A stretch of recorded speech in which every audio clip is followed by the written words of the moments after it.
Билим берүү мекемелеринин жетекчилигинин жана Билимтал коомдук бирикмесинин чакыруусу менен Кыргыз Республикасынын эмгек сиңирген мугалими, новатор педагог Гапыр Мадаминов таласка келип, ата-энелер, мугалимдер, окуучулар жана студенттер менен жолугушуу өткөрдү. Иш-чарада энелер мектебинин мааниси, максаты тууралуу айтылып, кенен баарлашуу болду. Гапыр Мадаминов билим алуу менен билим берүүнү заман талабына ылайык жүргүзүүдөгү жаңы усулдар тууралуу кеңири маалымат берди. Өткөн сабагыбыз эмнеге балдар студенттерибизге жукпайт? Экинчи кардиналный маселе. Эмнеге мугалимдердин сабагы жукпайт? Капканчылык. Азыркы балдар окубайт. Азыркы балдар телефон. Азыркы мугалимдер окута алса окуйт да, Азыр балдар, студенттер окубайт деп айткандын ордуга парадигманы өзгөртүрүп туруп, азыр окута албай жатабыз дейишке марттык керек. Ошондой эле иш-чаранын жүрүшүндө Гапыр Мадаминов окуучуларды, студенттерди окууга кызыктыруу жана сапаттуу билим берүү тууралуу дагы ойлорун айтып, өзү басып чыгарган китептери тууралуу баяндап берди. Алсак анын акыл эмгегинин маданияты аталышындагы китеп дал ушул окуучу жаштарга ылайыкталган. Учурда орус, англис жана түрк тилдерине которулган.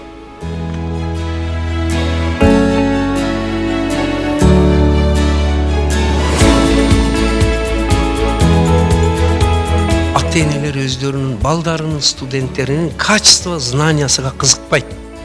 Зачеткасын ачып көрбөйт.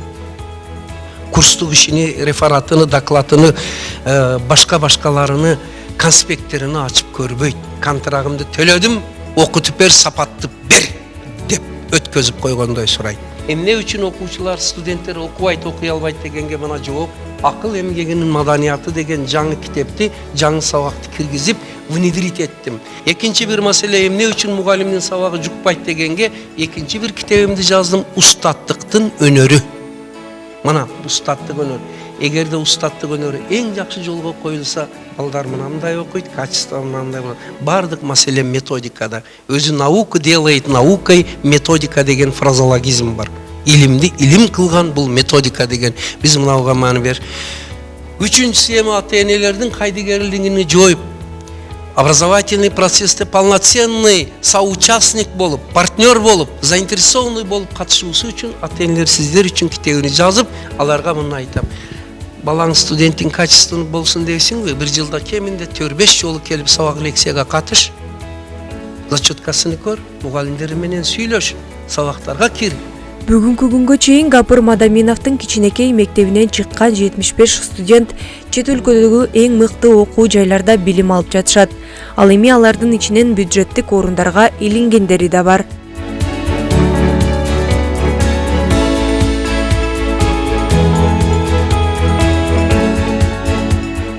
«85 окуучубуз силердей медакадемиянын бюджеттик бөлүмүгө өтүп окуп жатат. Жалган эмесми, профессор? 85 медакадемия. Билесиңер, контрага 50-60 миң. 50 тиын бербестен алып отурат. Это благодаря к чему дегенде мына ал жардам берип атат бизге. Буну биз сабак кылып киргизгенбиз. Чет өлкөлөргө окутуу деген дагы программа бар. Ага кандай жетип эми? Кудайга шүгүр, биздин ошо 230 окуучудан азыр 75-и Америка, Германия, Японияда, Турция, Россияда окуп атат. Охо, деп коет эде кол чабып. Ак ниет слушатель болсо. Это не просто так. Глубинкадан, чегарадан 75 баланын Америка, Германия, Японияда барып туруп окушу. Карасаңыз, мен балдарым менен байланышып турам, такай. Анан мен айттым, кыйналбадыңарбы? Бир жыл Японияда окудуң, азыр Германияда окуп атасың, батыр. Анан дагы Турцияга окуп атасың, тилди алмаштырып атасың. Кандай эме десе, сиз бизди баягы айым деген сабагыңыз менен шундай таярдап коюпсуз дейт. Биз үчүн уже эми дейт, улам бир жаңы тилди окуп, жаңы мамлекетке барып окуш, иштеш проблема болбой калды дейт. Мунусу кайф эмес, азыр энди айтам. Мы везде чувствуем себя как рыба в воде дейт. Жактыбы силерге? Мага жакты.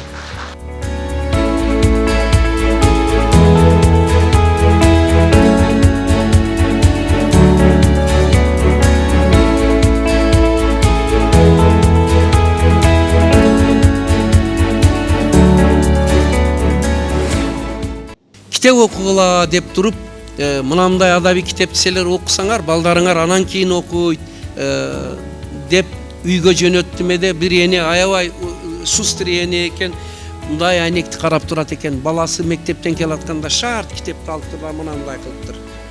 Көрүп тургула китептин обложкасын, сыртын кандай турат. Көрүнүп атабы силерге? Баласы кириши менен, балам, китеп оку, көрдүңбү, мана мен китеп окуп атам, капырагай айтты. Китеп окусак аң сезимибиз өсөт экен десе, баласы мындай тиктеп туруп айтатымыш. Охо, апа, капырагай сизге китепти тескери окушту да үйрөтүп койдубу деп. Потому что показуха өзү окубайт, келгенде эле көрсөтөйүн деп. Ушул үчүн чындап окуңуздар, урматтуулар. Сиздерди ушуга чакырып кетем. Рахмат. Гапыр Мадаминов Таласка 3 күндүк сапар менен келген. Анын алкагында мугалимдер, окуучулар жана студенттер менен жолугушту. Белгилей кетсек, бүгүнкүнүн дүйшөнү аталган Гапыр Мадаминовдун усулдук ыкмалары кеңири жайылып, билим берүүнүн сапатын жогорулатууга түрткү берүүдө. Мугалимди Азирети устаз деп. Балам, сен мектепке барасың. Азирети устаздардын сабагын аласың. Олордун ар бир сөзүнүн ушактай алгын, иззат кылгын, урмат кылгын деп мектепке жөнөтөлү. Ошондо андан кийин билим жугат. Миң өкүнүчтүүсү көбүнчө андай эмес. Даже мынтип коет экен. Кече айтпадым, айтайын, кыргызбай алайын. Барша мугалимиңе бара бер. Министр болуп эдең. Төө бурчакта калып кетти жумуш, бардыгы иш. Тез бар. Көп сүйлөй бербесин мугалимиң, эгер эме болсо, эгер көрүп коёмун мен аны. Директориңди да көрүп коёмун дегенде аны угуп алып мектепке барып балдар мынтип отурат экен. Карагыла, сабак даяр эмес, үй тапшырманы кылган эмес, ишо мына мынтип отурат. Ишо мынтип отурат.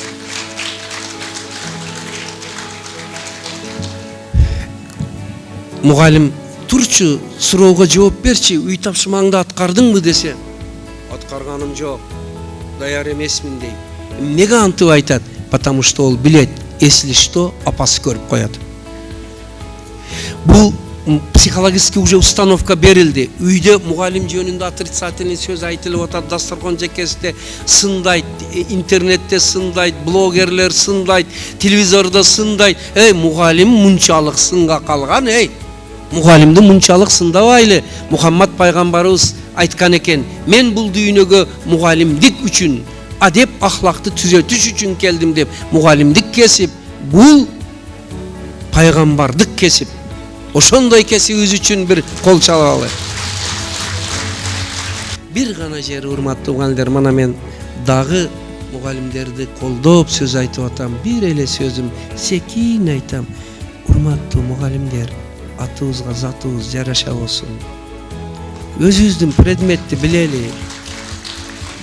Мен силерге бир секрет айтайын. Тынбастан файл папка, бокс папка, PowerPoint менен эчтеке болбойт. Онун бардыгы манерде болуш керек. Мугалим деп аталдыңбы, ич болсо өзүңдүн предметиңди көзүңдү байлап койсо, китепти карабай өтө турган болду акыры. Мына өкүнүчтүүсү. Азыр Африкада кээ бир мугалимдер бүтүп келген. Өзү математиканы иштей албайт. Өзү орус тилчи орусча сүйлөй албайт. Өзү кыргыз тилчи жарымы ката. Эссе сочинение жаза албайт. Каякта экен бул мугалим? Африкада толуп кетиптир. Кээде ойлосуң, бул мугалим каерде бүткөн, кантип бүткөн, эмне кылып бүткөн, колумду карагыла. Урматтуулар, атыбызга затыбыз жараша болсун. Век живи, век учись деген биринчи кезекте мугалимге таанды. Окуйлук. Азыркы мугалимдер эмнеге окубайт дегенде, азыркы директорлор окубайт, мугалимдер окуйбу деп коям. Качан көрсөң, районго бардым, чогулушка бардым, акимиятка бардым, семинарга бардым, проектке бардым.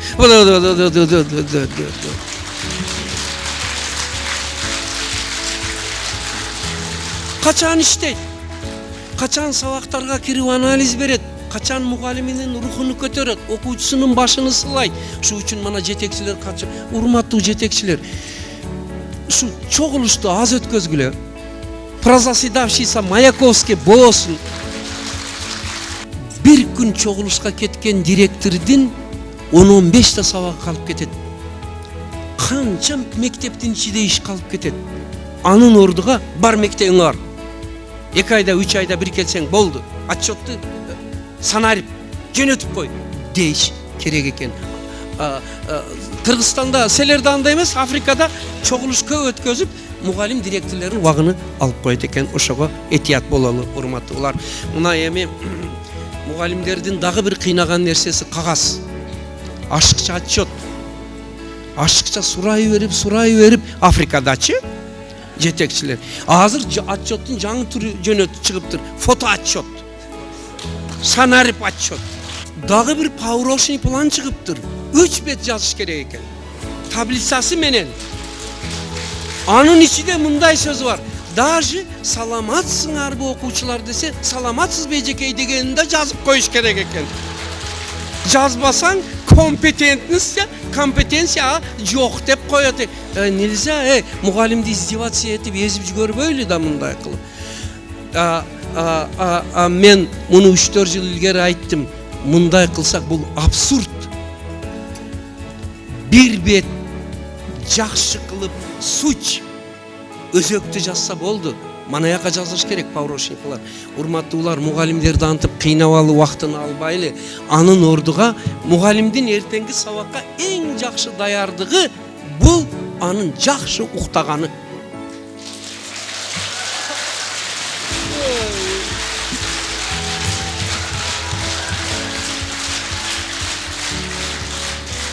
Японияда bir технология бар. Ал технологиянын аты ресурсосберегающая технология. Мен айтат элем, биз кыргыз педагогикасында педагогосберегающая технология кылышыбыз керек. Мугалимдин ден соолугуну, нервини, көзүнү сактайлы биз, жан дүйнөсүнү сактайлы.